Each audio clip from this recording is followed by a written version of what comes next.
The Wake Up Show. Murdoch, have a seat, man. I got, you know, I highly respect you, man, for being who you are. We got on the phone one time, and I told you, in my opinion, I think you're doing the most to save hip-hop. You know, and you said somebody else, but I was like, nah, I still think it's you, man. But thanks, man. I think in 19, like, I think, should hip-hop have another category? Should it be like, because I know I was watching boxing one time, and they said there should be 2 divisions in heavyweights. Now there should be a super heavyweight because people are like 250, 275 boxing, 200-pound dudes. And I'm thinking, man, hip-hop has become, to a lot of people, hip-hop. And I'm wondering, does there need to be 2 categories sometimes of, okay, this is a hip-hop artist, this is a hip-hop artist. And the reason I say that, though, let me finish, though, because this is how I feel, man. And a lot of people, I'm a big hip-hop fan. I've been in it for 20 years, man. I love this thing. This is like a religion to me. And I remember, like, when Hammer was so pop, you know what I mean? We're from the Bay, and we was like, man, this thing is out of control. And I remember, like, Q-Tip said, you know, what you say, Hammer, proper rapper's not pop if you call it that. And a lot of hip-hoppers went, yeah, thank you. Somebody said something. Soul said balloon mind state might blow up, but it won't go pop, and everybody's like, right. Pop, bad word. So like a lot of hip hop fans, we took that to heart. Like, thank you for somebody saying something. But I feel like now, man, a lot of our hip hop artists that are humongous not gonna say anything. If something's whack, it's like if they say it's whack, they're gonna be like, oh man, they might look at me and like I'm whack. So I better just like roll with it. How you feel about that, man? Well, I know in my position, I don't say nothing. I don't be saying people are whack. I just give props to people I like because I know the power that I have, and I don't want to take money, food out of no man's mouth. Who am I to say what's whack? Who am I? What's my opinion to be like, if I don't wear Ed Hardy, then other people shouldn't wear, you know what I'm saying? If that makes you feel good, like I took away hip-hop has a snob factor to it, and it's what makes it itself and stuff, and it's always like, okay, what's cool now? What are we into now? And then like Soulja Boy, he one of the smartest people in hip-hop. He was breaking down like when Nas said hip-hop was dead. He's like, that made other people say hip-hop is dead. So you will things into fruition, like people talk about The Secret and stuff. But you know, I was like, yo, I am a pop artist, and I wear any label, you know, and try to break the stereotype. Like when I did the College Dropout, that seemed like a negative thing. And then I flipped it. I was like, well, what about Michael Jordan? What about Bill Gates? What about all these people that are successful because they want to take their own route? So now I took pop, and I was like, man, when I was a shorty, the songs I knew was pop songs. Those was the best songs. I honestly liked Michael Jackson songs better than Jungle Brothers songs as a little kid. As like an 8-year-old. And if you go right now to like an 8-year-old, they most likely gonna like a very pop song over, you know, a very underground song. Unless it's something that just breaks through, like a Paper Planes or something that can break through and has those elements. Well, popular, if you can really get it popping and you popular and you in the league, that's really Jordan style. That means that you coming out and you winning those championships. Because if you can make a song that connects, but it could come from a real place, you know, it's like, pop kind of got this thing too with the boy bands and all this manufactured type of music making, and that's my thing, was to overtake it and be on the biggest scale like the Grammys, but then do really like cool things, like do really innovative music. Like when I did Love Lockdown, I said this is my first single. I didn't let anything I had done from the past dictate what I was gonna do in the future. Soon as you basing your whole life on your past and your acknowledgments and all your awards and stuff like that, that's when your life is moving the other way, like Benjamin Button's. You not progressing anymore. If I was a new artist, I would rather have Love Lockdown than Through the Wire today.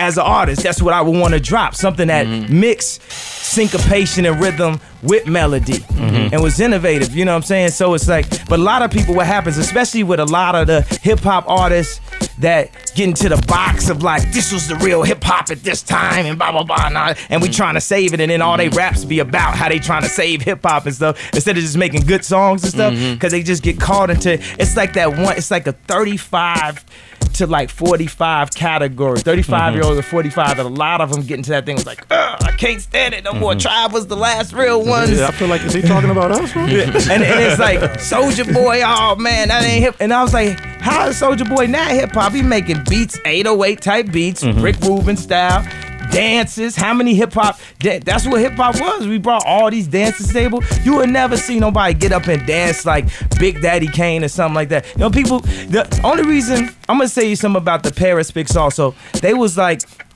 Some of the people dressed in the outfits, I didn't check out everybody's outfit that hopped in the picture with me. Okay. I can't be completely responsible. you go right into my outfit. My outfit is good. Right. And see, like with the Bentley video, everybody, it was people calling me before we dropped it, like, man, y'all shouldn't put that out with y'all dancing, man. People gonna say y'all gay. Everything. And then another thing is like people so gay conscious now. That's like the whole thing, like with the internets. Every day somebody's, oh, I can tell he gay now, you know. But back in the days, people used to have songs called like "Get in That Ass" or something like that. Somebody would never make a song like that because it's like, whoa, I can't make no song like that. And people gonna call me. But that picture made so much noise. You know, I've heard about the picture. I haven't even seen the picture he took on the streets, him and his crew hanging out. And because I guess it was a lot of colors, right? It was a lot of colors. Let me tell you another thing about. I'm doing a blog right now where I've been collecting all of the freshest stuff that's rainbows, Denver Nugget jerseys, vape shoes, Nikes with rainbows on them, and saying, man, I think as straight men, we need to take the rainbow back because it's fresh. It looks fresh. I just think that because, you know, stereotypically gay people got like such good like style and stuff like that, that they were smart enough to take a fresh ass logo like the rainbow and say that it's gonna be theirs and stuff. But I was like, man, I think we need to have a rainbow. The idea of colors, life and colors and stuff. I mean, how's that a gay thing? Colors, having a lot of colors is gay. But you once wrote that you were inspired in fashion by how gay people dress. And you know what? That's when I was ignorant to gays, because there's a lot of gay people who don't dress good at all. That I dress way better. Hey, let's talk about something big that's taking place this weekend. Is for the first time ever, Swagger Like Us with Kanye, Lil Wayne, T.I., the legendary Jay-Z. They're going to perform that at the Grammys. Why is it taking so long for y'all to do this song? Everybody, this has been one of the hottest records on the streets. Why has it taking so long, first of all? For some reason, we could never get the video together. We had ideas for the video and everything. But it was in God's plan. It was meant to be. Like, this time is a serious time for T.I. He's getting, it's, you know, and I really feel sorry for the situation that he has to do time. Right? He has to do that time. But it's a moment for him to hit the Grammys, and he's gonna be doing, like, I don't know what I can give away, what I can't give away, but it's really gonna be his moment that night. Him, Wayne, like a lot of the best rappers, it's gonna be that moment that night. And you know, and me and Jay, these are off years, but for us to be able to support Wayne and T.I. on their own, on their. Did I just say I had an off year? That was incorrect. You just said that, man. You said that you called this past year off year? No, I just didn't. I just didn't have an album that was in time for the cutoff and stuff like that. So I mean, obviously it's gonna be an overwhelming moment. We was at practice today, and I was like, wow, you know, like just the amount of like egos that's in the room that everybody has to check their ego at the door and stuff like that. And I think Jay really is like the OG Frank Sinatra of all of us, that everyone. You know, everybody looked up to Jay. At the end of the day, everybody that's in that room got a rap that sounded exactly like a Jay-Z rap. Sometime or another, got a lot of they swag from Jay. So for us to be in the presence of Jay-Z, the greatest living rapper, he balances all the egos. Mugs don't act crazy when they around Jay. Like all the crazy stuff that I do when I get around Jay, it's just like, it just ain't gonna be like that. It's not like you know, it's like you're your best behavior, right? It's like almost like, I don't want to put the term of like a father figure or stuff like that, because you know, my father definitely has helped to raise me to be respectful. But in a hip hop sense, he controls a lot of things. He shuts down a lot of bullshit just on a bigger scale. You know what I'm saying? Like, he makes phone calls and he makes it like happen the way it should happen, you know. So he is like a presidential type character really in hip hop. So with this particular performance, well, what can you tell us? What are you gonna wear? You can tell us that. I'm gonna wear a pink tuxedo. No, I'm wearing a black tux, you know what I'm saying? Everybody's gonna be in the tux?